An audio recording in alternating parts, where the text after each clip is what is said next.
Yo guys, welcome back. Something I wanted to talk about today that we haven't really touched on recently at all is amenities. In 1 second. Amenities in your Airbnb. Okay, so what you should have available to guests in your property for every guest to basically enjoy something that they're going to be able to use that's going to improve their stay. And there's certain things that are complete luxuries, and there's certain things that you really should have as a standard minimum.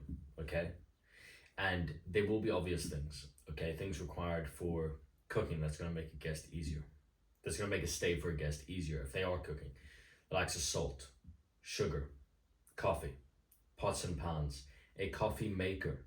Okay, especially if you're in America, every single person drinks coffee. Everybody does. It's part of their culture. It's ingrained in their society. You should have a decent coffee machine. A Keurig specifically is what I use, and every guest that stays pretty much is using that Keurig. So it's something that rather than going to use, they're almost going to expect it as standard, right? Because even in hotel rooms, you have a Keurig or a pod type machine most of the time. Even in budget hotels, you have that. So really make sure that you have those specific amenities for the kitchen locked in. Okay, now do you have to have a rice maker, a bread maker?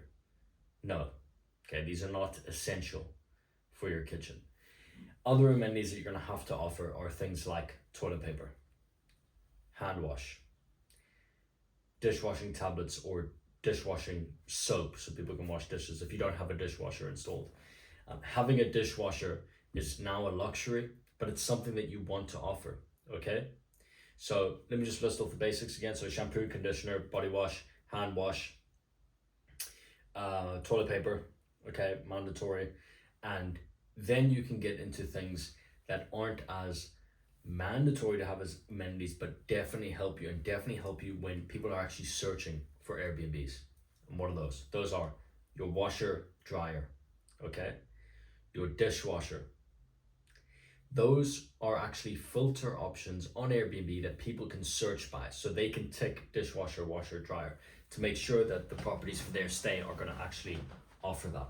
Okay, and you want to make sure that you do offer that, because then you're going to appear to most people in searches who actually apply those filters. You're going to now appear to them. Okay, so you're filtered out through other properties that people could book because you offer these amenities. And anybody who stays in a short-term rental, okay, if they're staying in a hotel, they don't expect that, right? But if they're staying in Airbnb, why are they on Airbnb and not looking for a hotel in the first place? Because they're probably looking for something that has a kitchen to be able to do cooking. They're probably looking for something that has washer dryer facilities so that they can wash their clothes. Some people are not booking for short terms either. Some people are booking for 2 weeks, 3 weeks, a month, 2 months. Okay, and you actually want those bookings. Those long-term bookings are good because they prevent idle nights in between. You also have less maintenance to do because your cleaner has to only come out once in the next 2 months, for example, if they book for 2 months. So you want to attract those longer stays, right? You can do that by offering those amenities. Then the last thing that I want to touch on, and this is kind of my motto, my mantra with all my Airbnbs: more beds, more heads, more money, right? Because the more people that are staying, the more people that can split the cost of the Airbnb, or people that are staying as a large family expect to pay more per night anyway. Okay, so more beds, more heads, more money. Let's go, right? And the way you can do this is you can either have large bedrooms where you can fit 2 double beds, or a double and a single.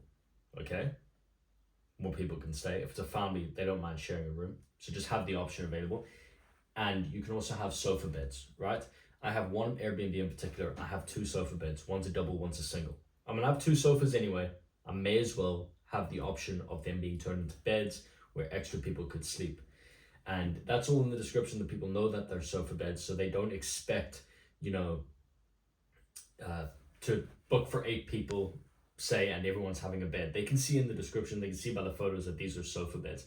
And in the photos, I actually like to include a photo of the sofa bed pulled out and made up into a bed, so they get an idea of the room, and they can basically just, get the expectation of what they are walking into, or where the people are going to stay.